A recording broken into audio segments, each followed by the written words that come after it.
At 6:30 on March 1st, 1943, Major Ed Larner stood on the rain-soaked coral runway at Port Moresby, watching his B-25 Mitchell bomber crews prepare for a mission that higher command had already called impossible. At 31 years old, with 72 combat missions and 0 ships sunk, Larner faced a critical challenge.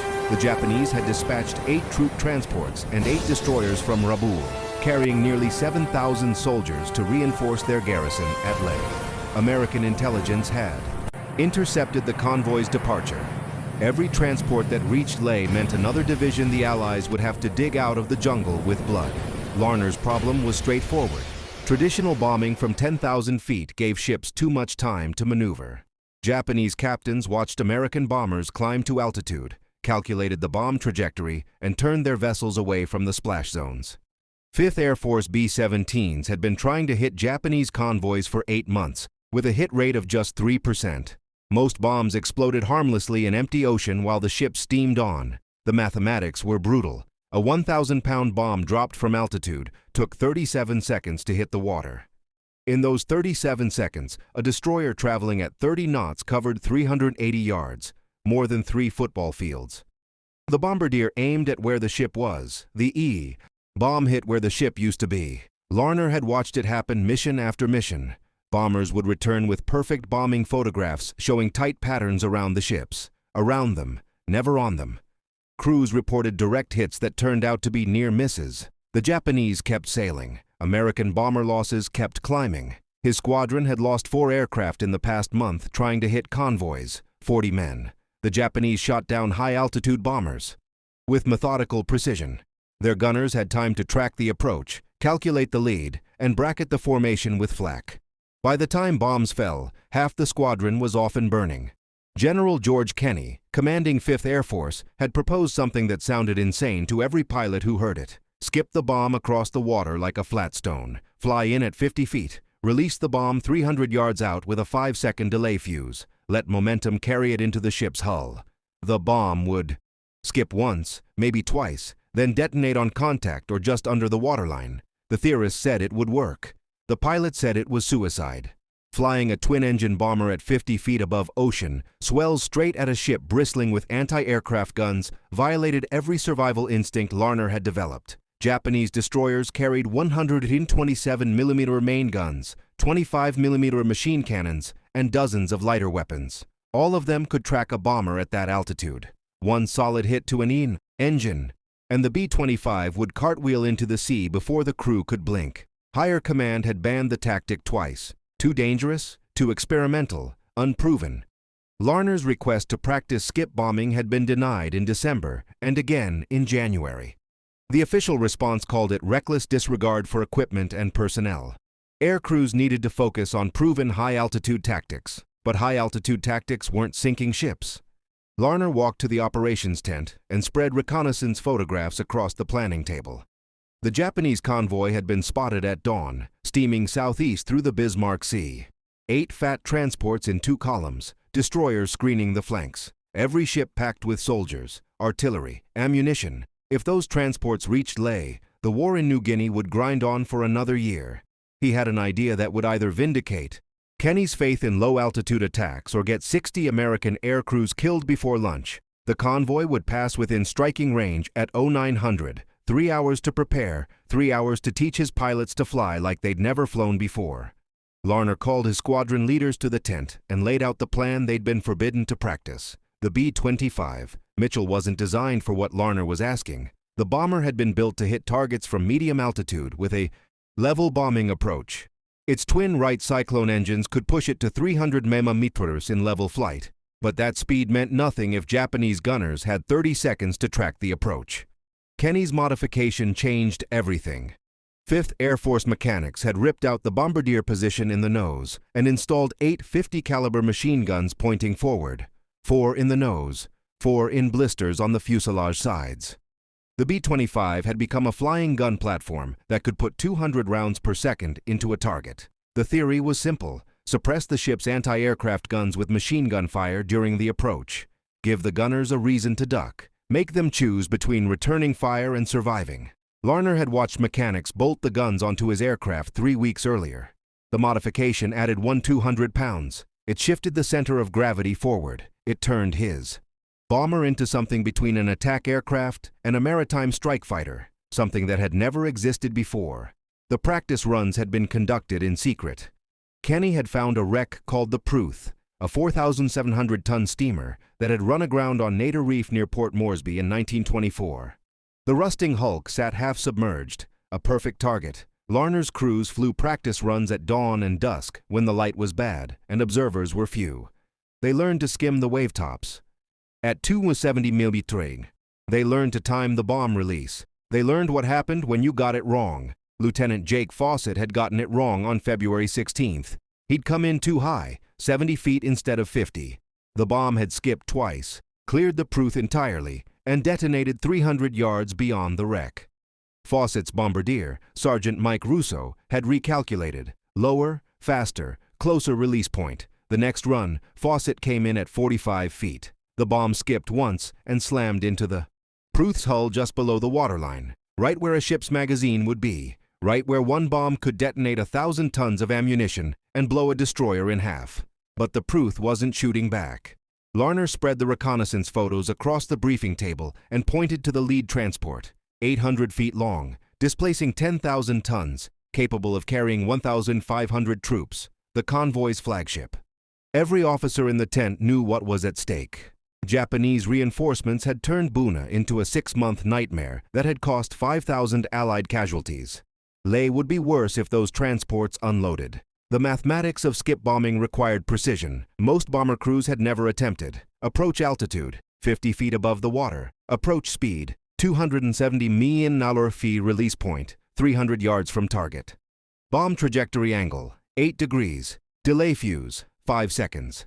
Miss any one variable, and the bomb would either skip over the ship, detonate short, or hit the water at the wrong angle and sink without detonating. Larner assigned each pilot a specific target. Transports 1 through 8. Destroyers as secondary targets if the transports were already burning. No bomber would attack the same ship twice. Maximum efficiency, maximum destruction. 1 pass, 1 bomb, 1 chance. The crews filed out to their aircraft at 0700, 54 men in 9 B-25s. Behind them, 13 Beaufighters from the Royal Australian Air Force would strafe the convoy first, suppressing anti-aircraft fire. Above them, 13 B-17 Flying Fortresses would bomb from altitude, forcing the Japanese ships to maneuver and breaking up their formations. P-38 Lightning fighters would keep Japanese Zeros busy at high altitude, but the killing blow would come from Larner's 9 bombers at 50 feet. He climbed into his aircraft at 0715. His co-pilot, Lieutenant Tom Benz, was already running through the pre-flight checklist. The bombardier, Staff Sergeant Carl Walls, was checking the bomb release mechanism for the 4th time. Nobody spoke. The entire crew had flown together for 9 months. They knew what a 50-foot approach meant. They knew the odds. Larner started the port engine, then the starboard.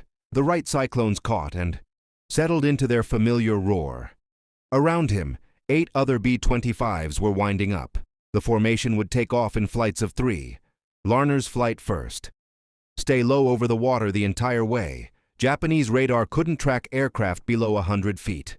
Surprise was the only advantage they had. At 0745, Larner released the brakes and began his takeoff roll. By 0930, he would know if Kenny's theory worked or if he had just led his entire squadron into a slaughter. The flight to the Bismarck Sea took 90 minutes. Larner kept his formation at 30 feet above the ocean, low enough that spray from the wave tops occasionally spattered his windscreen. The B-25s flew in a loose V formation, each aircraft separated by 200 yards, close enough to maintain visual contact, far enough that one burst of flak couldn't take down 2 bombers. Radio silence. The Japanese monitored every frequency, 1 transmission, and the convoy. Would know American bombers were inbound. Surprise was worth more than coordination. Larner checked his watch. 0830. The convoy should be 60 miles northeast, steaming at 12 knots toward the Vitiaz Strait. Right on schedule, according to the morning reconnaissance report. The ocean below was empty. No whitecaps, no Japanese patrol boats, just endless blue water stretching to the horizon in every direction. Flying this low, Larner couldn't see more than 5 miles. The convoy could be anywhere. His navigation had to be perfect, 5 degrees off course, and they'd miss the target entirely. Come up on the convoy from the wrong angle, and the destroyers would have time to bring their main guns to bear. At 0852, Larner spotted smoke on the horizon, black diesel exhaust from 16 ships steaming in formation. He keyed his throat microphone once. Click. The signal to tighten formation. His wingmen acknowledged with single clicks. Radio discipline holding. The convoy took shape as they closed. 2 columns of transports, 4 ships per column. The destroyers formed a protective screen 2 miles ahead and on both flanks. Larner counted gun positions on the nearest destroyer. 6 main turrets, dozens of smaller weapons. Every gun would be tracking his approach once they broke the horizon. At 0857, the bowfighters went in. Larner watched from 3 miles out as 13 Australian aircraft dove on the convoy from the northeast. Their 20mm cannons raked the destroyer decks. Tracers arced across the water. The Japanese anti-aircraft guns swung toward the new threat, exactly as planned. The bowfighters weren't there to sink ships. They were there to make the gunners look the wrong direction. 30 seconds later, the B-17s arrived at 10,000 feet. Larner saw the bomb bay doors open. Bombs tumbled toward the convoy. The Japanese ships began evasive maneuvers, turning hard to port and starboard. Columns broke apart. Spacing increased. The destroyers accelerated to flank speed, white water foaming at their sterns. Confusion, perfect. Larner pulled back on the throttles and descended to 40 feet. His airspeed dropped to 260 man-tours. Walls, his bombardier, was calling out distances. 4,000 yards, 3,800, 3,600. Each ship in the convoy was now clearly visible. Larner picked his target, the second transport in the port column, 700 feet long, sitting low in the water, fully loaded. His bomb would hit. Amidships, right where the troop compartments were packed with soldiers. The destroyer on the left flank spotted them. Larner saw muzzle flashes. The first shells arced toward his formation, too high. The Japanese gunners were used to tracking bombers at altitude. They hadn't adjusted for a 50-foot approach yet. At 2,000 yards, Larner opened fire. All 8 50-caliber machine guns hammered. Tracers walked across the transport superstructure. Glass shattered. Metal sparked. Men on deck dropped or dove for cover. The suppression was working. The anti-aircraft crews couldn't shoot back while half-inch bullets were tearing through their positions at 800 rounds per minute. At 1,200 yards, Larner's wingmen were spreading out, each bomber lining up on its assigned target. The formation was fragmenting by design, 9 bombers attacking 9 ships simultaneously. No time for the defenders to shift fire. No time to coordinate a response. At 800 yards, the destroyer's main guns fired again. This time, the shells bracketed Larner's flight. Left, right, close enough to rock the aircraft with concussion. Shrapnel pinged off the fuselage. Benz, the co-pilot, called out damage. Port engine oil pressure dropping. Still in the green. At 600 yards, the transport filled Larner's windscreen. He could see individual soldiers on deck scrambling for cover, could see the bridge windows, could see the ship's gun crews swinging their weapons toward him. Every instinct screamed to pull up, to climb, to get away from the wall of steel rushing toward him at a combined closing speed of 300 mph. At 400 yards, Wall's voice cut through the engine roar. Bomb armed, ready for release. At 300 yards, Larner pressed the bomb release. He felt the aircraft lurch upward as 1,000 pounds dropped free. The bomb tumbled forward, carried by momentum. It hit the water nose first, skipped once like a flat stone, and arrowed toward the transport's hull. Larner pulled hard on the control yoke and climbed. Behind him, the 5-second fuse was counting down. The bomb detonated at the waterline. Larner didn't see the explosion. He was climbing hard, his vision filled with sky, but he felt it. The shockwave hit his aircraft like a physical blow, lifting the tail and throwing the B-25 sideways. Benz fought the controls. The altimeter spun through 100 feet, 200, 300. Larner risked a glance back. The transport was splitting open. A column of fire and black smoke erupted from amidships. The hull buckled. Metal shrieked. Secondary explosions rippled through the superstructure as ammunition stores cooked off. The ship listed to port, already taking water through the massive hole torn in its side. Soldiers were jumping overboard, dozens of them, tiny figures abandoning a dying ship. One bomb, 15 seconds from release to catastrophic damage. The skip bombing worked. To Larner's right, Lieutenant Jake Fawcett's bomber was pulling up from its own attack run. Another transport was burning, flames climbing its forward mast. To the left, Captain Bill Hayes had just released on a destroyer. The bomb skipped twice and hit below the aft turret. The destroyer's stern lifted out of the water from the internal explosion. When it crashed back down, the entire rear third of the ship was missing. The destroyer began settling by the stern, sinking fast. 4 targets hit in the first 90 seconds. The Japanese convoy was in chaos, but the defenders were adapting. A destroyer on the far flank had turned to face the bombers. Its main guns fired in rapid succession. The shells walked across the water toward Lieutenant Tom Mitchell's B-25. The first shell missed by 50 yards, the second by 20, the third hit. Mitchell's aircraft disintegrated. The bomb under the fuselage detonated on impact. The explosion vaporized the bomber instantly. No parachutes, no survivors. 5 men gone between one heartbeat and the next. Larner watched the debris scatter across the water. No time to process it, no time to mourn. The attack was still happening. The remaining B-25s pressed their attacks. Lieutenant Carl Johnson lined up on the lead transport, the convoy flagship. His approach was textbook. 50 feet, 270 rewrote, machine guns blazing. The Japanese crew was firing back with everything they had. 20mm cannons, heavy machine guns, even rifles. The air between Johnson's bomber and the transport was solid with tracers. Johnson's bomb release was perfect. The weapon skipped once and punched through the transport's hull just forward of the bridge. The delay fuse gave it time to penetrate deep into the ship before detonating. The explosion tore through 3 decks. Fire erupted from the cargo holds. Larner knew what was in those holds: ammunition, artillery shells, fuel drums. The transport became an inferno. Men were burning on deck, jumping into the sea trailing smoke. Lieutenant Paul Warren's bomber took hits during its approach. A Japanese gunner on one of the destroyers had finally adjusted for the low-altitude attack. 20mm shells ripped through Warren's port wing. Fuel streamed from the punctured tank. Warren held his course. 300 yards, 200. At 150 yards, he released. The bomb skipped and struck the transport below the waterline. Warren banked hard right, trailing fire. His co-pilot, Lieutenant Dave Miller, was already activating the fire suppression system. The flames died. The bomber was still flying. Barely.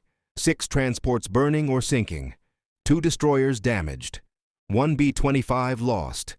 The attack had lasted 4 minutes. The second wave was coming in. 9 more. B-25s from the 90th Bomb Squadron, led by Major Ralph Chelly.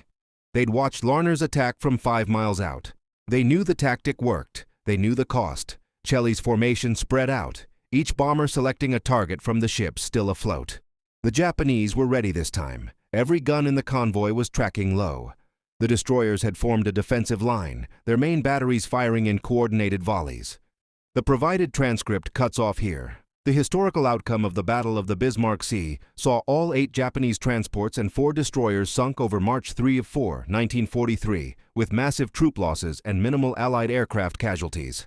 Larner's low-level tactics proved revolutionary and decisive.